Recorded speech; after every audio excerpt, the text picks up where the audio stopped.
right, welcome to the second hour of News Hour. There's so much to talk about in so little time. There's a lot of things happening in the country and beyond, and who better to put these things to perspective than Azimio leader Raila Odinga. The last time we spoke to him, we were right here. That was sometimes in February. There was a lot of things at that time. He had a lot of plans, and it's a good time to follow up right now. Thank you so much for joining us on KTN News. Thank you, Ken. So perhaps the best place to begin is one of the hottest debates that is happening in the country about Kenyan policemen going to Haiti. But before I ask you about that, when I came to your home in February, I was met by uniformed GSU officers by the gate. Today, the situation is different. I haven't seen them. I've only seen the civilian guards at your gate. Perhaps they are ununiformed. Was this part of the withdrawal of security that happened earlier on in the year? Did it also affect you? Well, yes, certainly. Of course, you heard the deputy president saying that these officers were discretionary and that they were withdrawn and only returned after, I think, 3 months, but depending on good conduct of those who were involved. And that's what happened. They withdrew their security here, and they have not been returned. Actually, I've not bothered to even remind them or to complain. But as you know, that my security is actually in the Act. Yeah. Is in the Act, is provided for by law. There's no discretionary to the government or to the presidency. They are there because of my duties as a prime minister. This country, I'm entitled to retirement benefits, and the security is part of it. Okay. So, but I will not bother to request them.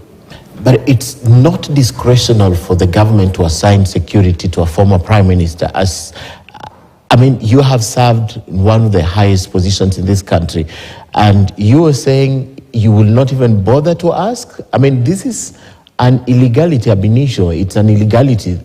And you're just sitting and not asking them why you're not restoring. What if something happens? Who takes that responsibility? Ken, I mean, why do you ask them? They know they're the ones who took them away. I mean, why do you ask? If they want to return them, they will return them.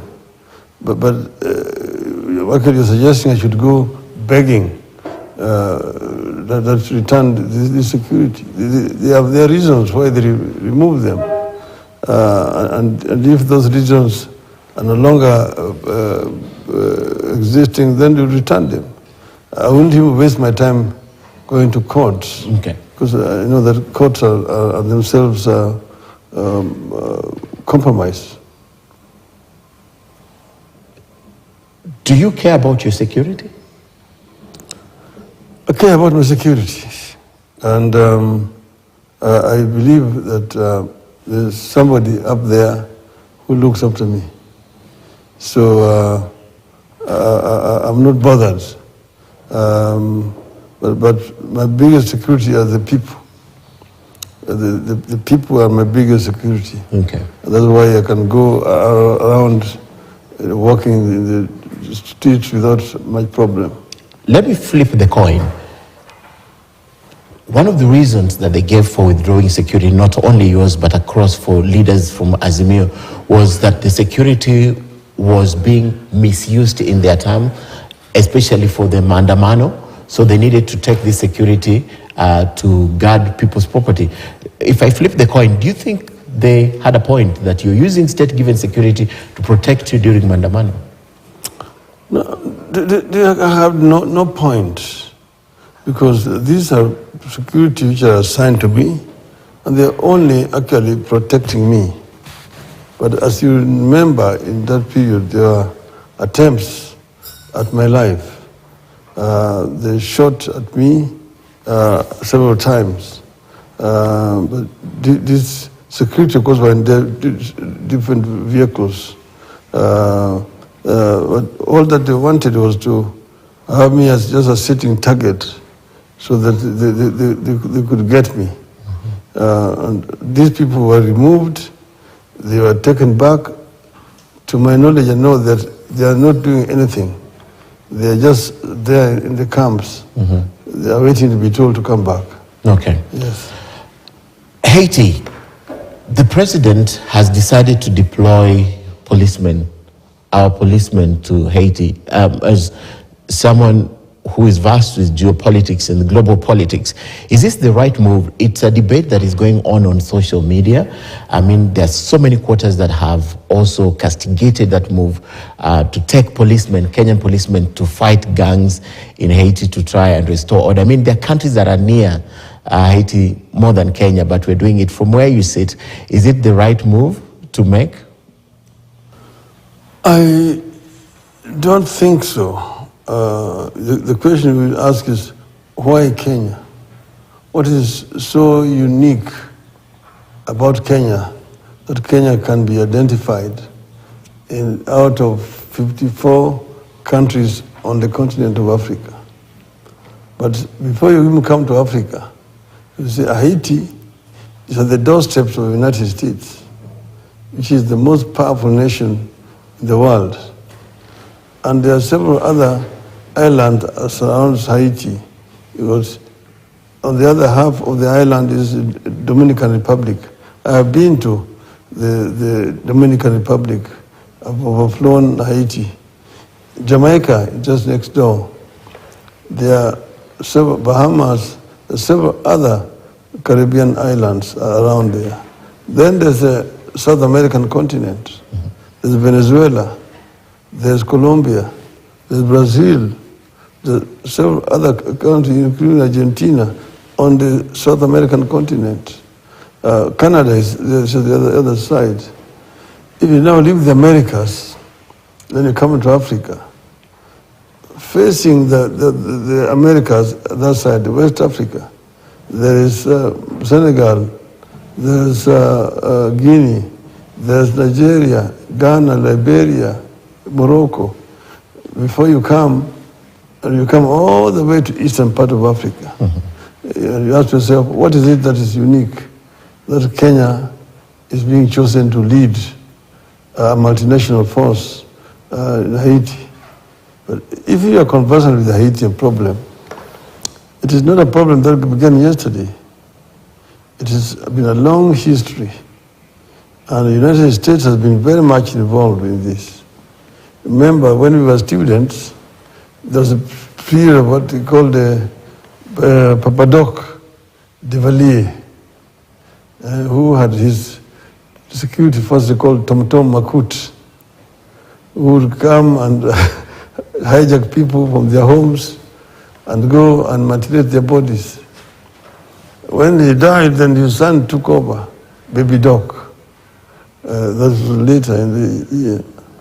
And then there have been histories of coups and counter-coups and assassinations and so on. There have been invasions of Haiti. Remember, the French were invaded. The French were defeated in the history of Haiti, the period of Mr. Toussaint. That's when Haiti gained its independence. From that time, it has gone through a very, very painful existence among Haitians. There's not seen peace up to now. The people of Haiti are of African descent, and they have retained their Africanness, including even the religion. They have retained it the way they came from Africa. And they're very proud people to be Africans. I think they have not just been allowed because of external interference to find their solution. I think that Haitians should be encouraged to find a homegrown solution so that you can have a sustainable democracy in Haiti. So the Haitian issue does not need more guns. You need to have just a conference to get Haitians together and create a condition for healing, you see, of the wounds which have been inflicted, so a new nation can emerge in Haiti. Yes. So it's a wrong idea completely. Yeah. All right, let me come to an idea that has been seconded here, and it's perhaps taking its own course. I know the submission of public views have taken place. They're supposed to retreat right now. I'm talking about the bipartisan talks. From where you sit as the Azimio leader with your team on the ground, led by Kalonzo Musyoka and Jeremiah Kioni on the other side, and of course Kimani Ichung'wah, are you confident that this process finally would yield something that is lasting, that will give us a lasting solution as Kenyans, because of what happens every election cycle? Because even this process was born out of some issues that were unresolved and still remain outstanding. Yeah, from where I sit, so I think that these talks have the potential of coming up with fundamental solutions to the problems. But it depends on environment and the attitude taken by both sides. From our side, we said we will give them the benefit of doubt, okay, and give them the full support that it deserves to succeed. That's why we called for cessation of demonstrations, so that a conducive environment could be created for these talks to take place. That's the main reason why I have remained silent over the period, lest I be misconstrued to appear to be undermining these talks. Secondly, it's good that they widened the scope and allowed for presentation of views by a wide range of Kenyans. And I know that the Kenyans who have appeared before this team have spoken and presented memoranda and petitions which contain substantive materials that, if properly analyzed and discussed, a solution could emerge. I myself would suggest that we don't become restrictive as to the scope of what this team can do. And my advice would be that they don't just confine themselves to the issues that we identified initially, the first 5, but address those issues which have emerged in the course of those presentations, okay? Because, you know, we have postponed the issue of reviewing our constitution. You know, we passed this constitution in 2010. Now it's 13 years. Most countries usually do it after 5 years. They relook at it. They look at it. You remember the US constitution was amended within the first year. And even the French. But see, I think 10 years is enough when you're wearing a shoe to know where the shoe is pinching. Yeah. As we were going, as we were negotiating, I remember I'm the one who actually initiated the constitutional review process by moving a motion in Parliament in 1999 to set up a parliamentary select committee on the constitutional review. And when it was passed, I became the chairman of the Parliamentary Select Committee on the Constitution. And we started by receiving views from people from the country. And we were meeting at the county hall, which eventually became too small. That's how we moved to Bomas of Kenya. And out of it, we set up the first Constitutional Review Commission. We are the ones who appointed Professor Yashpal Gai. We looked for him. I went to London to the Commonwealth and requested for an expert to chair it because we wanted somebody who was not resident in Kenya. The Commonwealth Secretariat told me that actually the best expert we have is a Kenyan, Professor Yashpal Gai, who at that time was in Hong Kong. Yeah. And when I got him, and he agreed to come to chair, I talked to Moi. Moi agreed. And so we appointed Yashpal Gai as the chair. And we interviewed and appointed 15 members. Then the other team, which had bolted and went to Fungamano, came to, Guy negotiated with them, and we agreed that they join, and they brought 12 members, so it became 27 members. That is how the Constitution review process started. Okay. And we got views, and Bomas 1 was done.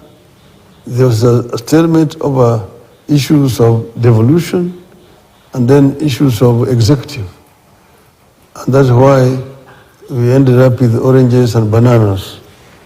And after that, the referendum fiasco, and we went to the elections divided, 2007.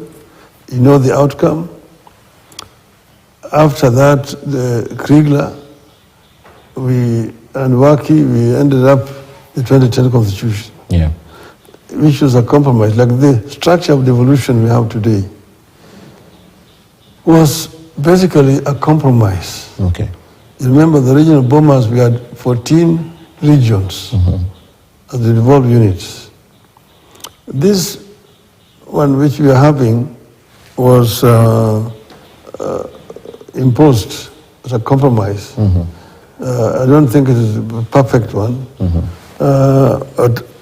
I think we need them bigger. If we had gone for colonial districts As counties. as counties, Yeah. it would be more, because they're too small. And somebody talking about dissecting them further. Yeah, right now. It's just trying to basically destroy devolution. Gidu also is, Professor Gidu Muigai is also proposing that they be cut down further. So it's a whole stretch. But when I hear you rightly, you are actually saying there's need to relook at the Constitution. Is that review the Constitution? Is that what you're saying? Yes, and that is actually the substance of most submissions which went before this team, Okay. if I'm not wrong. They're all touching on looking at this. You see, like, we were talking about position of a chief cabinet secretary. In the Constitution. What is that? You're just going to create a mongrel. Changing the structure of the, But just the executive. agree. Yeah. Are you having a pure presidential system or are you having a hybrid? Okay? Just address the elephant in the room. Huh? Instead of going round. Go around. Call a spade. Yeah. This is an animal, because what you're trying to create is an animal that does not exist anywhere. Do they have capacity? Thinking about that, this team that is at Bomas right now, do they have the capacity to do what you're doing? Because you've given us that history of Yashpal Gai, and we know his standing not only in the local society but even outside. Does this team have that capacity to relook and present something that is workable, in your opinion? Does it have that capacity? I mean, why not? Let them bring it out there. Okay. And then we look at what is practical and feasible, because most of it has actually been discussed extensively. Okay. No, we discussed it extensively during the BBI. BBI was only stopped because they said the president had initiated it. Yeah. You see, not the substance. What is there in the BBI? Okay? That's why we call it BBI Season 2. Season 2. Yeah. So just look at the proposal there. Be bold enough and say, instead of talking about chief cabinet secretary, call it a prime minister. Prime Minister and put it there. Yeah. Put it there. And let him be a member of parliament. If he has not been elected, let him be an ex-official member of parliament. And then allow it that for now you can have a transition that you have non-MPs as members of parliament, as ministers, but in the future have some ministers who are members of parliament and have some who are professionals who come from outside, but then they become ex-official members of parliament. See, this idea of bringing ministers to answer questions in parliament from outside, it doesn't work. One of the issues that was contentious, because this was a compromise from the other side, Kenya Kwanza side, is it really true that you never wanted the issue of cost of living as one of the agendas? That is why were we on the streets? We were on the streets because of cost of living. Plus a host of other things. Other things. Yes. So, but the top on the agenda was the cost of living. That was ours first. That we wanted the cost of living to be there. Then secondly, we wanted electoral justice to be there. Third, we wanted strengthening of multi-party democracy. This non-interference with the political parties to be there. Okay? Then we wanted this other constitutional amendments. Okay. See, but that's our core issue. Fundamental number one. Cost of living. Yeah. Incidentally, they said Raila Odinga expressly left this out. No, that's not true. Okay. But I'll leave it out. None of them was available when we were talking. We were only three in the room. There was Obasanjo, Ruto, and myself. So this meeting really happened between yourself, Obasanjo, and Ruto in the same room? The same room. It happened? Yes. Obasanjo was sitting there, was sitting in the middle, was here, Ruto was there, and I was here. In one room. Yes. So it took place not in State House, but in some other premises. Was it in Mombasa? It was in Mombasa. Okay. I flew in the evening and I flew back in the morning and met with my team here by midday. Okay. UDA Secretary General Cleophas Malala yesterday said that there will be no issue of auditing the 2022 elections on the table for UDA. That is one of the fundamentals you had. That is a busybody, Mr. Malala. Would say that is a hot air. The constitution, the law requires an audit of the results. It's not just something picked from out of the air. It is there. That is must be verifiable and accountable and auditable.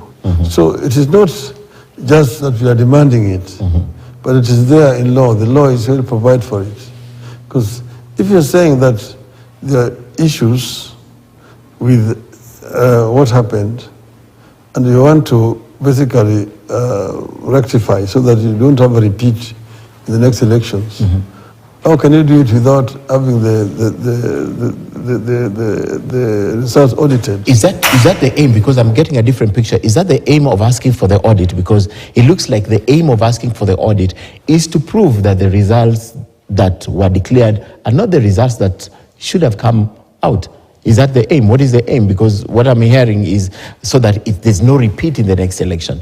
But it looks more of this election was not declared in the right way. So let's see what's inside there. That's how it sounds like. No. What you want to do was the election, the process that was used. Did it meet the requirements or the standards set by the Constitution and the law? You see? Was it transparent? Was it verifiable? Was it accountable? Okay? This is what is said there by the law. Like if you see, they tell you that the Supreme Court pronounced itself. But you remember at the Supreme Court, our lawyers were demanding all the times that we have not been given access to the server. Access to the server. And then the Smartmatic, the company that was hired to provide the system, SCD, wrote to say that to open access to the server will infringe on their proprietary rights. You see, how do you provide a service to elections, and if there's a dispute, people cannot verify, cannot have access to it. You see, how, under what law is that? So the Supreme Court made a ruling without the server being audited. You see, so you're being told the Supreme Court already pronounced itself, therefore... It's a settled matter. We are not ourselves challenging the ruling of the Supreme Court. Okay. We said we didn't agree with it, but we're not challenging it. But we're now talking about now coming elections. So that's why we want to see what happened. Okay. So if everything was right, what is there to fear? Okay. Why does somebody fear the server? The skeletons that could be inside that closet is the reason for the fear. Yeah, but they're running around shouting all over the country, we want this a perennial loser, and why do you fear? Why do you fear? If those are the results which are there in the server, fine, everybody accepts. Okay. But we're not saying that Ruto is not going to, should be removed. But we want to just have the truth so that in next elections, people go to the elections confident. Okay. Is that a subtle recognition of Ruto's presidency from you? By saying, you're not saying Ruto should be removed. Is that a subtle recognition? Because I am yet to hear any top Azimio leader acknowledging and recognizing Ruto as the president. We will not recognize him. We said, depending on the conclusion of these talks, satisfactory conclusion, we will recognize him. If these talks are concluded satisfactorily. Okay? In your view, in your opinion, if they be satisfactory, or in whose opinion satisfactory, where will this measure be? Who will be measuring if it's satisfied or who's satisfied? I mean, of course, you know my position, because I know the facts, where they are, and I don't even blame Ruto. I know the forces who are involved in this process. They are subterranean forces, and they have got much more international implications. Okay. So I don't blame Ruto. And I know that those who it was in their interest to do what they did. And so it is a much more complicated issue. Okay? It's a much more complicated issue than it is. While you are silent and waiting for the outcome of these talks, the other side has been speaking, and they have even poured water on the process and said there'll be no outcome of this. For example, the deputy president himself, we've had Dindi Nyoro and some other people saying these talks, there'll be nothing. There's even a leader who once stood at the platform and said he knows the way these talks will eventually turn out to be. So you are waiting for something that looks like has a predictable, predetermined outcome to be satisfactory from where you're sitting? You ask me, it is a tragedy that this country should have somebody of the caliber of Mr. Gachagua as a deputy president. Mr. Gachagua should not even be ahead of a chicken pen because of his conduct, the way he behaves, and the way he talks. He talks with so much contempt to the rest of the country. It's as if he's a deputy president for Mount Kenya only. Other parts of the country do not exist in as far as he's concerned. When he talks to me as we and you, meaning my people and his people, and yet he's supposed to be the deputy president of the Republic of Kenya, and even has the impudence to go and say that Kenya is a corporation or a shareholders company, that there are some communities with more shares, others with fewer shares, others with no shares yes. at all. That those ones with no shares have nothing to expect from our government. You see? He forgets that the same government which he runs collects taxes from all over the country on a daily basis. And then he tells them, you are not shareholders. So what are they doing in Kenya? So when we talk of self-determination, there's good reason. Even the Gachagua is not censored. And I've asked Mr. Ruto publicly to censor his deputy because, you know, it is an insult to the country. If he now, for example, goes with him to Western Kenya, to the coast, to Nyanza, when he does not recognize those people as shareholders in the country, okay? And you remember, Mr. Gachagua had a criminal case which has been removed just like some of those others.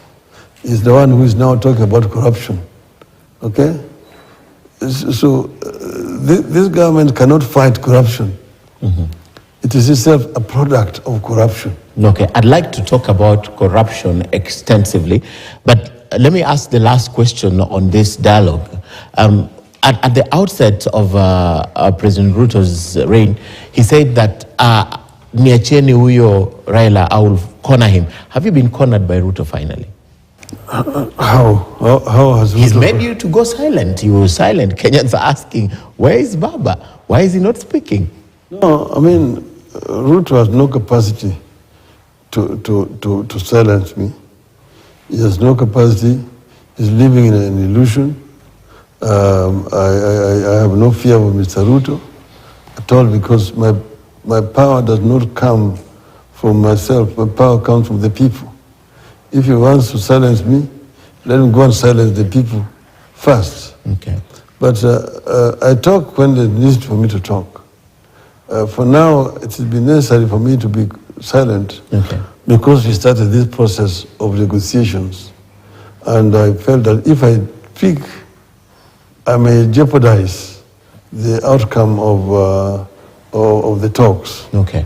So, and that's the only reason why I've kept away. Okay. Ultimately, in every battle, there are people who pay the price, and some of your supporters paid the price during Maandamano. You think where we are currently, there's justification to what happened during Maandamano, the people who lost their lives and all, because at the end of the day, the drums have gone quiet and there's silent negotiations at Bomas of Kenya. Yeah, no, we said that the time had come after this plea by our international friends that we should embrace negotiations, dialogue. We didn't want to appear as if we are machoists or people who just want demonstration for the sake of it. We say that demonstrations will be a means to an end. And if we can solve these issues which were contentious through negotiations, let's give negotiations a chance. Okay. That's why we agreed to halt demonstrations. It was not because of the police brutality at all, but it is because we felt that we could achieve the same result by talking. Okay. And they themselves, that's also what brought them to the table. So we hope that something positive will come out of these talks. If there does not, of course, we will review, and we want our people to know that their sufferings are not in vain. Okay. They're the ones who have brought these talks. And we hope that we can resolve some of the issues.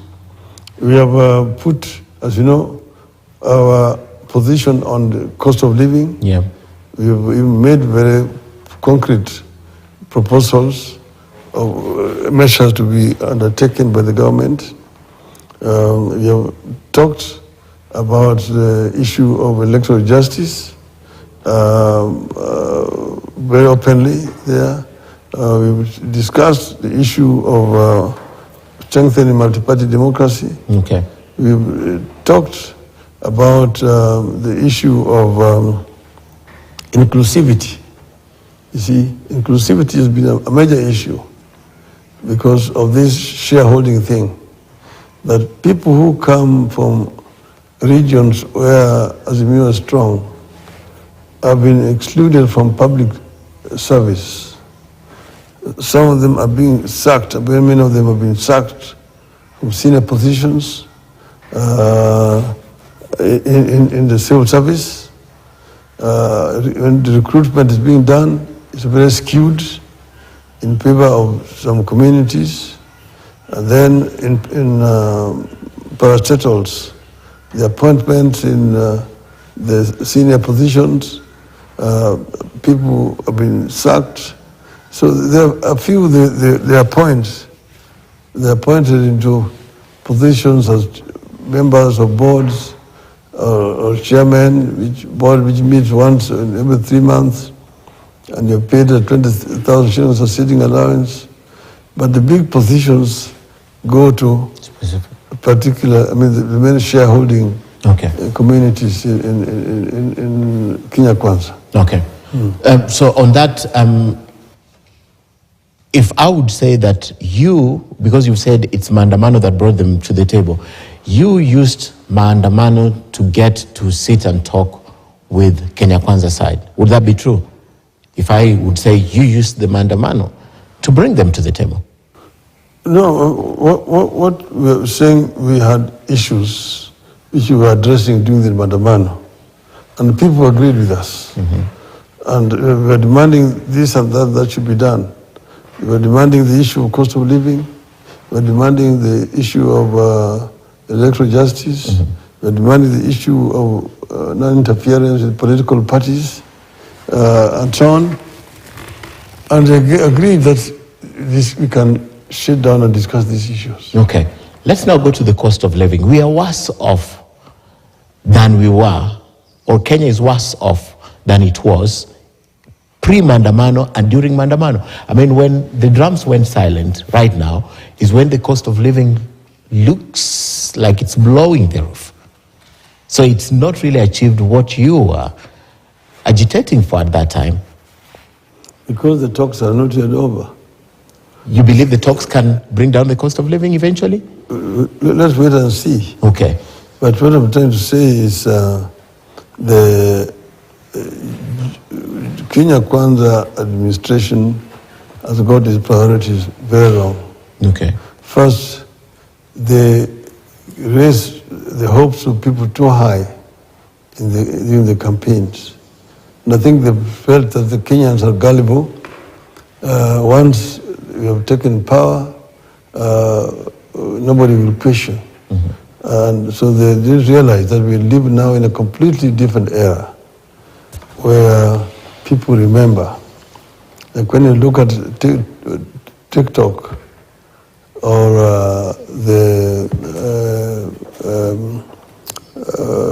other social media postings, you can see them talking before the elections, and now the language they're using right now, that they have forgotten what they said.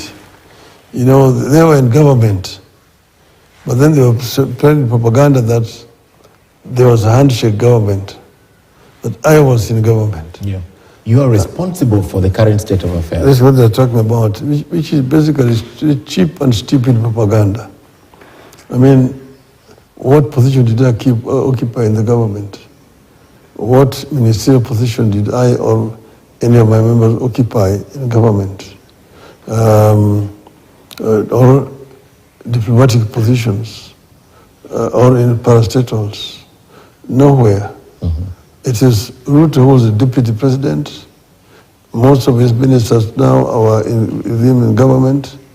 The permanent secretaries appointed were with him in government. People he has put in parastatals were all with him that time. Yet he is complaining Uhuru. Now Uhuru is out of government for 1 year. Uhuru reduced VAT on fuel from 16 to 8%. There's a lot of pressure. He has taken it back to 16%. You see, all the things he was opposing, he has now imposed himself on the people. He was at that time attacking Uhuru for doing ABCD or for not doing ABCD. He was saying that the cost of fuel was cheaper in Uganda than in Kenya, yet fuel was coming from Kenya. The case is still true today, and that's why. So the lies that you are peddling is coming home to haunt them. Now, we have given them as a Redimio what we think is a blueprint of how to change things. And bring down the cost of living. And bring down the cost of living. Okay. If they buy it, fine. If they don't buy it, we will review with our people.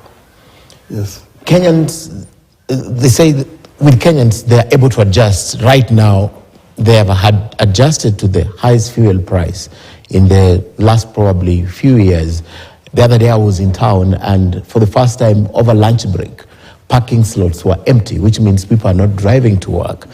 Do you think politicians prey too much on Kenyans and their vulnerability and their need just to move on with life? Because a lot of people are fighting just to get by now.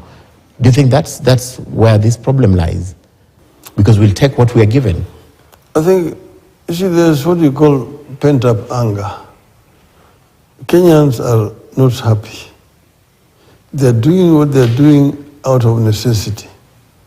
You see, for example, you see, you don't have the traffic jams that you used to have now in town. People are doing what we told them to do. They're pulling. They're sharing vehicles so that they consume less fuel. And the statistics now show that, in fact, the fuel consumption has gone down. As a result, the revenue that they hoped to raise by increasing the price of fuel is not coming. It's not coming. People are now consuming less instead. So some Kenyans are also going without food because they can't afford over lunchtime. So the restaurants are also not making as good business as they were making at the other time. So the private sector is affected. Even the steel consumption has gone down. So you're having what you call an effect, a bigger effect on the economy than would have been the case if they had not come up with these very high taxes. Okay. See, like now, most people will tell you that the take home is just 30% of the gross. 70% is going into taxes. So most Kenyans are really in die-hard states. Okay. They're saying take the salary, give us the taxes. Because it's better to have the taxes. Let's talk about corruption. You said this government is a product of corruption. They cannot fight corruption. That's what you said. Yes. First, you know that a number of people with pending corruption cases whose cases have been dropped and put into high positions in this government. Okay? That's one. And then now you've seen how they've been running the government. And I'll just give you an example. One of this KNTC, Kenya National Trading Corporation. It was a corporation that was there, formed in the 60s by the then government when they were talking about Africanization, to enable Africans to get involved in the commercial enterprises. It was the one that was used during the quick notice when the Asians who were not citizens of the country were given an option either to take Kenyan citizenship or to take the British citizenship, but move out of retail businesses. So KNTC was the corporation from which people were getting loans to purchase the businesses of the outgoing Asians. Okay. Now, since that time, it's been dormant, but then they revived it, saying that they wanted to use it to empower people to or to import certain commodities to lower the cost of living. But what has been happening is that KNTC has not been importing anything. These people, as close people to the government, are the ones who are being given licenses by KNTC to open letters of credit and to import commodities. And from February this year, they have imported large quantities. They imported maize, they imported wheat, imported rice, sugar, and cooking oil. And then these commodities are coming duty-free at the port of Mombasa. But then they're going to the companies operated by the well-connected people. And then, but now they're being dumped into the local market to compete with the ones which are manufactured here. This has actually created problems for the local manufacturers.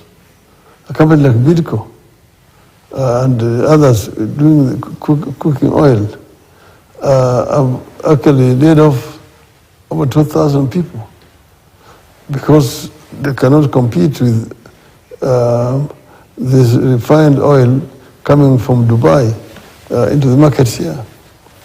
And we know people who are involved. We have invoices showing you that sugar manufactured in Sony is cheaper than sugar which is being imported by these people into the country, and so on and so forth. So they've been making a killing in this. These are people who are associated with the system. Okay. You see, the real estate homes are being bought, like here in Karen. One person, the government buys 7 buildings in an estate under construction and pays cash. So there's a lot of what you call primitive accumulation of wealth, which is going on into this regime, which you know of. And we also know those who are involved. The driving engines, and you have to be who is who to benefit. Are you going at some point to name these names and put them on the spotlight? The people who are involved in these corruptions in the country. Yes, I mean they're known, and of course a time will come. I think that something will be done. But what I was trying to say is there's corruption. This regime, they are accusing the previous regime of corruption. Not that I'm defending the previous regime at all, but this corruption is come back to a level that is only comparable to the New era. Yes. Okay. I want to talk about two more issues. I want to talk about one of the issues that you took before the dialogue team, that's strengthening multi-party democracy. But before I talk about that, from where you sit, it's been 1 year. You could have been sitting here as president because this is your home, but you're not sitting there as president.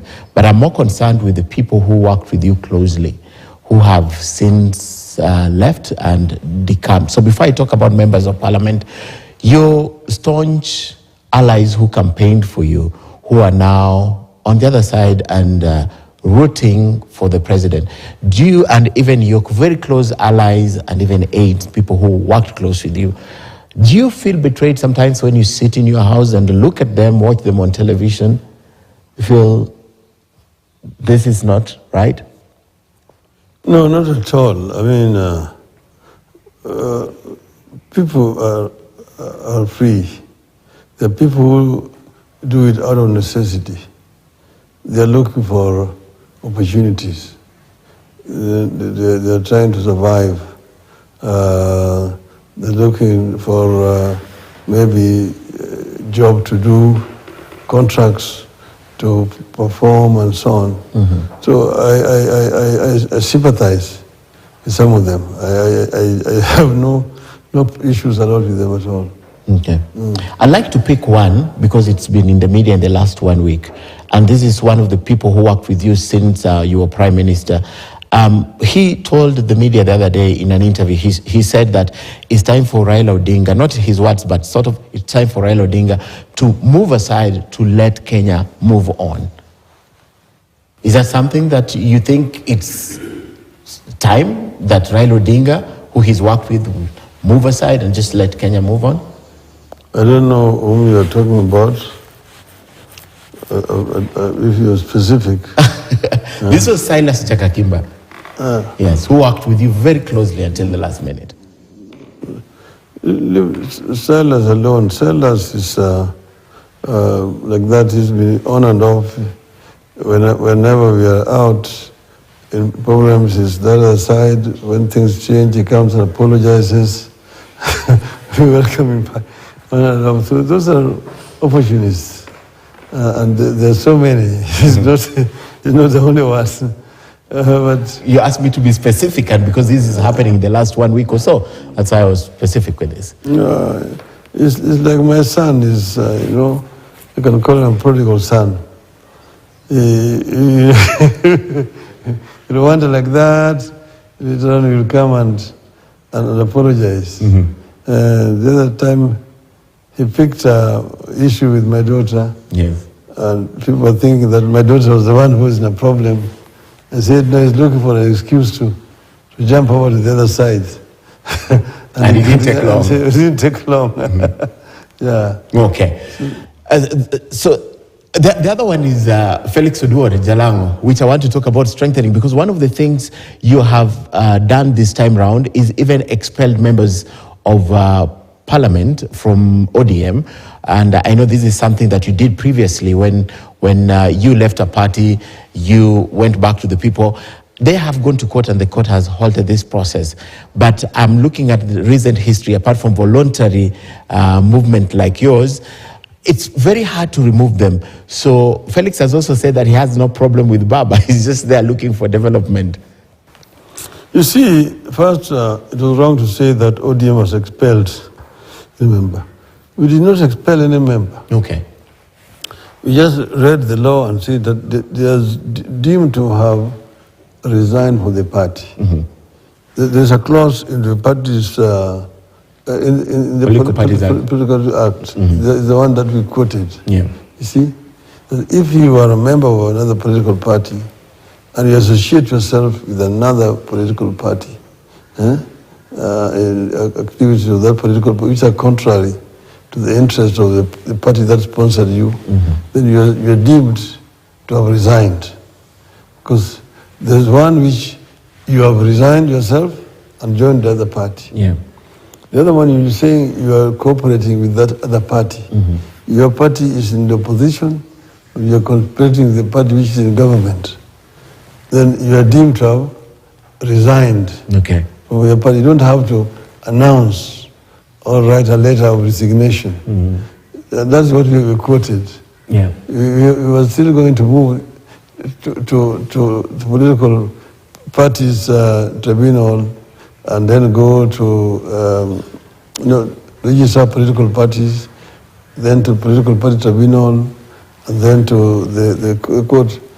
But they jumped there, and the court. That just shows you how biased the courts are. Because the court, actually the law demands that you go before the tribunal before you go to court, because that's the final resort. Yes. But they've gone to court. So in your quest, are you really determined to remove them or to let them go because they're supporting and promoting activities of the other political parties, or what you're trying to do is to contain the member discipline within the political parties? We say that they had due to have resigned. Yeah. Because some of them are very contemptuous. We have got a disciplinary committee which asked to institute disciplinary action against them. And therefore, they were written to and invited to appear before the committee. Some of them did not appear. There are those who appeared and were remorseful and explained. I think two members. And we did not find that they have resigned. They were just given a fine to pay. Yes. And we have good conduct. But I think there were three members. Then, but these are the ones who were contemptuous of the disciplinary committee, did not even appear themselves before the committee to explain themselves satisfactorily. So the committee is the one that made the recommendation to the National Executive Committee. And the National Executive Committee just said that they are deemed to have resigned. And that's what's now going to be taken to the Governing Council.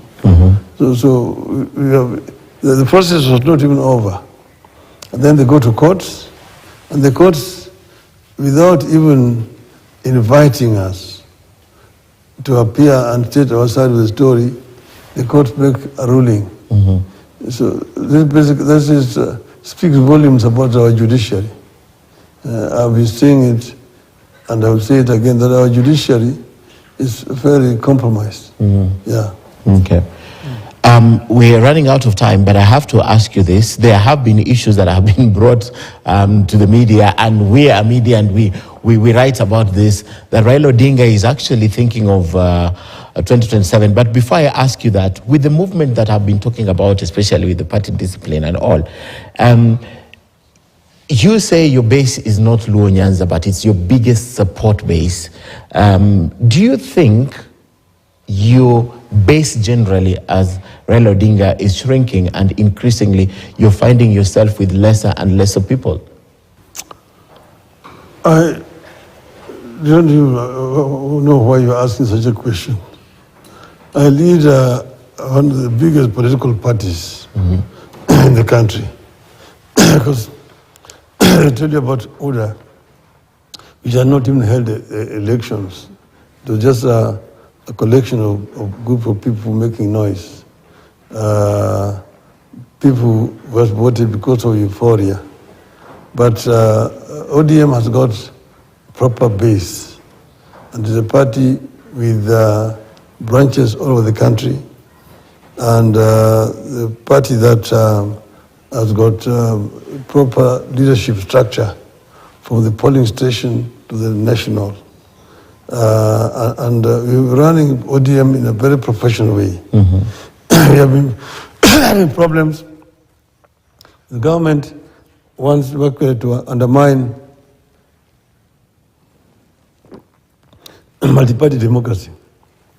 Because as things stand right now, see, there's a political parties fund. Yes. Which is supposed to help political parties to fund their activities in the country. It's supposed to be 0.3% of the last audited accounts. You see? But this government, since it came to power, has not been remitting. It has reduced it to just a fraction of what it should be giving. Okay. And even that we are having a problem as Azimio. For example, the money to be paid is supposed to be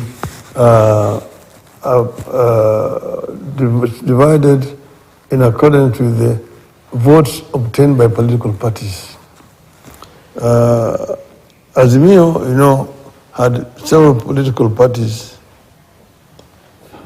but then the competent parties had also their candidates. Mm-hmm. I was the presidential candidate for Azimio coalition. Yes.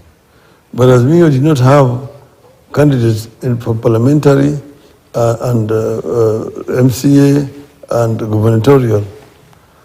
But then, now what's happening is that UDA went to the tribunal, first wrote to the registrar of political parties, saying that since Azimio did not have parliamentary candidates, Azimio should not be paid money on the basis of the presidential candidates' votes. Mm-hmm. You see? Which now they refused, and they stopped the registrar. No, I mean, and we went to the tribunal. The tribunal dismissed their case. Mm-hmm. They went to the High Court. High Court also dismissed the case. Now they are in the Court of Appeal. In the meantime, they've instructed the Treasury not to pay. So yes. They are crippling our functions. Mm-hmm. We are not able to pay offices, rents all over the country. We've got branch offices all over the country. Yeah. We've got staff in those offices. Not getting money out of that. This is now, since they came to government, up to now, we are now in October. So they are trying to basically destroy the political parties. And what they're paying is also very little of the fractions of those other ones which they say they're entitled to. Yeah. But having said that, I want to say that our party has a wide base, and we've announced that we're going to have elections as ODM from February next year. Yeah. From the grassroots all the way up to the national. We will then have the national elections. When the other ones heard that we were going to do our election in February, then they brought us forward to this year, December. But that's my view of good competition. Now, other competent members of Azimio are also going to have their elections. Okay. But we are having issues with Jubilee because the Kenya Kwanza are claiming Jubilee. They're saying that they are the ones who formed Jubilee and that they are a problem, that's why they left, that's why they want to take Jubilee to Kenya Kwanza. Mm-hmm. But I've told them, look, you guys moved from Jubilee and formed UDA. You cannot again come and claim Jubilee. What you left, yes. If you go that argument, then I myself will go and claim Fort Kenya. Because by the time we were forming Fort Kenya, Wetangula was in Kanu. Okay? I would be entitled to go and claim Fort Kenya. But I cannot, because we left Fort Kenya and we formed ODM. Okay. Now, in terms of basis, all over the world, political parties do not have equal strength across the whole country. If you go to the United States, you always see when there are elections, there are states which are blue, there are states which are red. You go to UK, it's likewise. Some will be blue, some will be red, some will be yellow, meaning the liberals, the Lib Dems, and so on. So like here in the country, there are areas where UDA is strong. The areas where ODM is strong. But ODM has support across the country. Okay. Across the country, you see, you find like in Nairobi here, ODM is the strongest party. Okay? If you go to Machakos, Wiper is a stronger party. Okay. You go to Mombasa, ODM is a stronger party. You go to maybe Muranga, UDA, or you go to Washingishu, or Nandi and so on and so forth. So that is how it is. Yeah. But I maintain that ODM is still the strongest and most organized political party in the country. Okay. We're running out of time, but I really wanted to ask you about President Ruto's forays in Nyanza, because I talked about your backyard. Perhaps I should ask you that now that the president is heading back to Nyanza, I think since the election, this could be the third or the fourth time he's heading into Nyanza for development project. But most of the time, these development tours are also laced with a lot of politics. These moves and what we saw happen in Western Kenya, is it also, in your opinion, an attempt by the president to galvanize these traditional bases that have been behind Raila Odinga for a long time, behind him? Of course, Mr. Ruto is entitled to travel all over the country and visit and open development projects funded by the national government. That is his responsibility. And what we have issue with is when he moves around to try to also sell his older party at the same time, because then that amounts to campaigning. And if he's campaigning, then we are also entitled to campaign. Okay. But I'm saying that if it proceeds on that, then it will bring the country into a campaign mood. You see, and if you bring the country into a campaign mood, then very little development will take place. You see, he is trying to do what he did when he was the deputy president, where Uhuru said he was tangatangering around the country, campaigning when Uhuru himself was working for development. I don't think that it is right to keep the country in a campaign mood for 5 years. I think that the priority is wrong. My view is, and he is now in Nyanza. When he comes from Nyanza, he will be going to the Rift Valley, then he will be going to the coast, he will be going to Mount Kenya, he's going to Western. When things he said he was doing had not been done, nothing has started. He's just in the constant mood, tangatangering around the country. Instead of sitting down and doing some constructive work. See, we worked with Kibaki, and just genuine development took place in this country. Sitting up and planning and making state organs do the implementation and work. And you see concrete results. It will not be, you cannot supervise the whole country. The moment you left this area, people are down the tools. So what is important is putting proper working structures. Okay. That is what will actually deliver results. Not running around, politicking around, calling people names, sloganeering, and so on and so forth. To me, this is hot air. Okay. It will come to nothing. If you ask, for example, Nyanza is going to Siaya. Yes.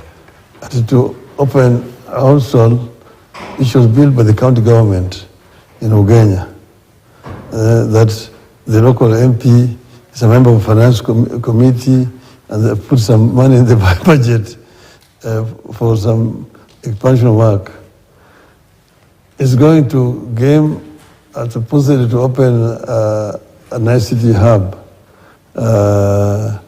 and an order office. It's going to Bondo, it's supposed to launch a road, which already had been, the contractor was on site, and under Huru, it was removed because of non-payment. Then it's going to Rarieda, where his Minister for ICT comes from, to open an ICT hub. Then that's all. And in Homa Bay, Migori, yeah. it's going to the Paya, Kindu Bay, Homa Bay, Beta, the causeway, which is now being turned into a bridge. And then it's going to launch a ring road around Singa Island. There's the only new project, because there's the road Beta to Sindo to Magunga. Yeah. I'm the one who designed it, and the contractor was already on site. He just moved out because of non-payment. That's going to launch that road now. Then in Migori is where the tangible project in Kuria, Kuria East and Kuria West, affordable housing scheme.